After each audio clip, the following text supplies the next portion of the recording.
I'm no doctor, but I think Spindleshanks might be ill. There's only one way to find out. Test his reflexes. I was right. Too slow. He's not well at all. Now, I call this tale Dr. Moribundus. And if you don't know what Moribundus means in Latin, I suggest you don't call this doctor out in the middle of the night.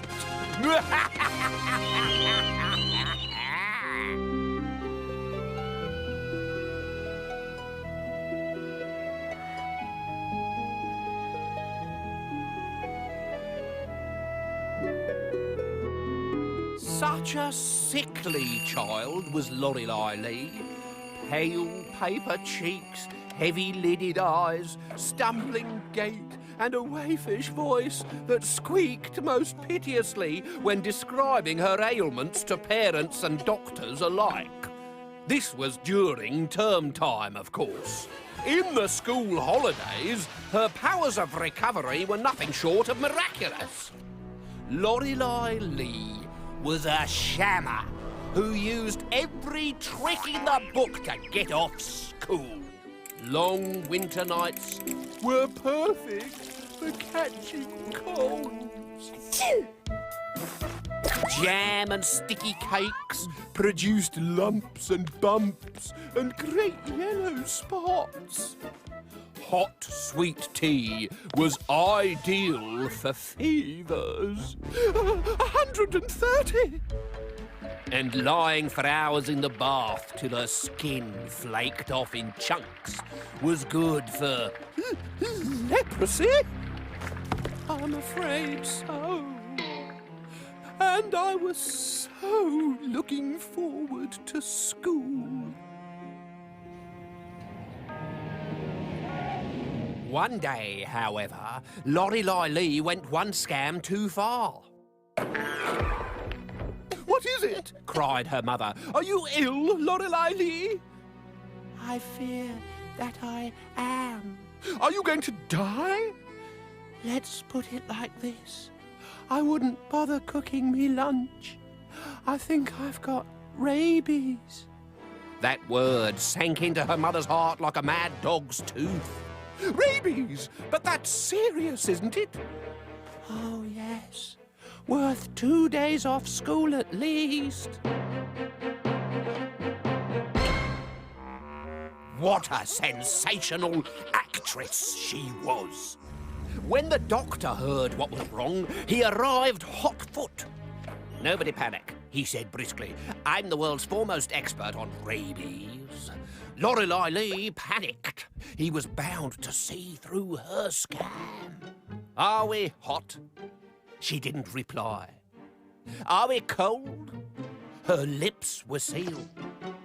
Are we dead? He asked. Peppermint. So when did the foaming start, before or after you cleaned your teeth? Lorelei Lee didn't like this clever doctor. Is my precious angel going to live? Yes, said the doctor grimly, swallowing the word like a bitter pill. But she'll need my prescription before she can go back to school. I'll have it delivered this evening. And this Medicus Moribundus will cure her of the rabies? My dear lady, it will cure her of a whole lot more than that. Lorelei Lee wondered what he meant.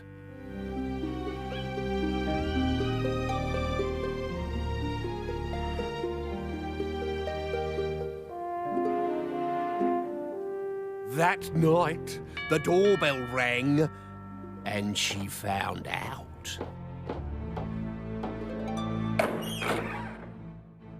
At your service. I am the night nurse, assistant to the world-famous healer and medicine man, Dr. Moribundus. You sent for us. Oh? Dr. Moribundus, have you come with Lorelei Lee's prescription? My dear madam, I am Lorelei Lee's prescription. Now, if it please you, I would see the patient now, but I must warn you not to interrupt my labors. Come, nurse, away. Dr. Moribundus swept up the stairs, trailing his billowing cape like a vulture's wings, while Lorelei Lee's mother and father stood in the hall like a couple of prunes at a plum wedding. Lorelei Lee was watching television when the doctor burst into her room. "Get out!" she barked. "I'm a doctor," he said, snapping on a pair of rubber gloves. "You can trust me. Now, I hear you've not been well. So, what's been the problem?" "Nothing. I'm fine." "That's not what the school register says." "Ow! They're biting."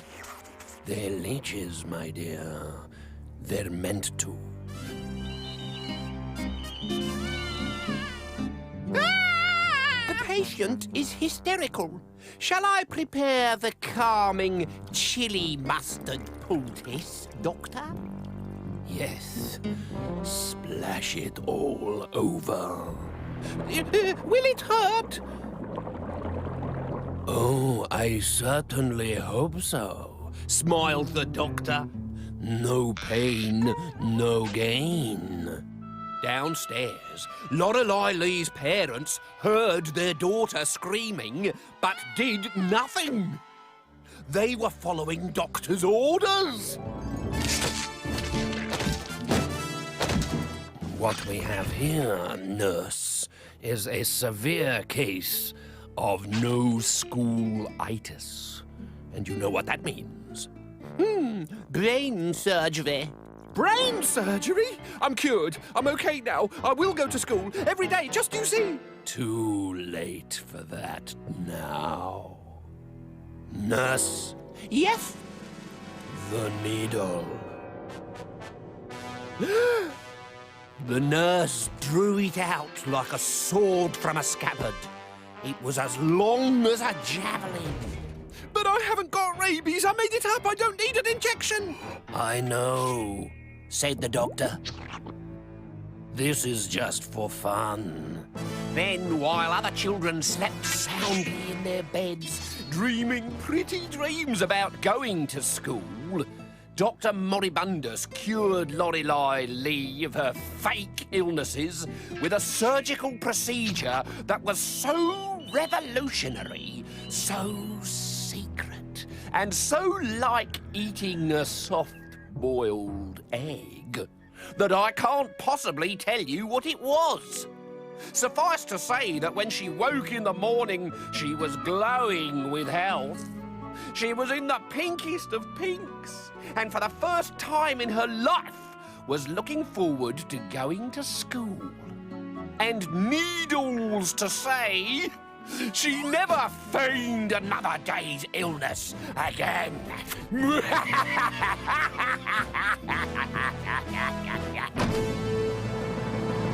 Still want to know what he did to her?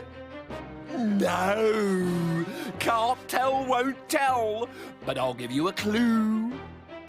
Whoops. Now there's something you don't see every day.